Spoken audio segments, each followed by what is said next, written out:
ஆதிக் ரவிச்சந்திரன் டைரக்ஷன்ல சிம்பு நடிச்சு வெளியான படம் அன்பானவன் அசுராதவன் அடங்காதவன். ஸ்ரேயா தமன்னா 2 பேருமே ஹீரோயினா நடிச்ச இந்த படத்தை மைக்கேல் ராயப்பன் தயாரிச்சிருந்தாரு.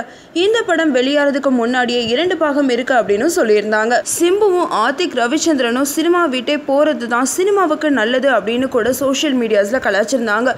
இருந்தாலுமே 2ஆம் பாகம் வர்றதுக்கு வாய்ப்பில்லை அப்படின்னு சொல்லப்பட்டது. ஆனா 2ஆம் பாகத்தோட ஆரம்ப கட்ட வேலைகளை தொடங்கிட்டதாகவும் ஆதிக் ரவிச்சந்திரன் தெரிவிச்சிருக்காரு.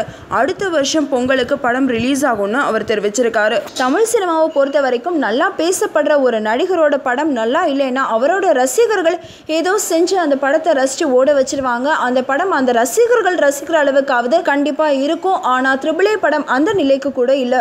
இந்த சூழல்ல த்ரிபிள் ஏ படம் கண்டிப்பா அடுத்த வருஷம் ரிலீஸ் ஆகும் அப்படின்னு ஆதிக் ரவிச்சந்திரன் சொல்லியிருக்காரு. இந்த படம் எந்த அளவுக்கு வரவேற்பு பெறும் அப்படின்றத பொறுத்திருந்து பார்க்கலாம்.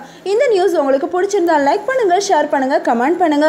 இந்த மாதிரி நிறைய சினிமா நியூஸை நீங்க தெரிஞ்சுக்கணும்னு நினைச்சீங்கன்னா மறக்காம நெட் டிவி ஃபார் யூக்கு சப்ஸ்கிரைப் பண்ணிடுங்க.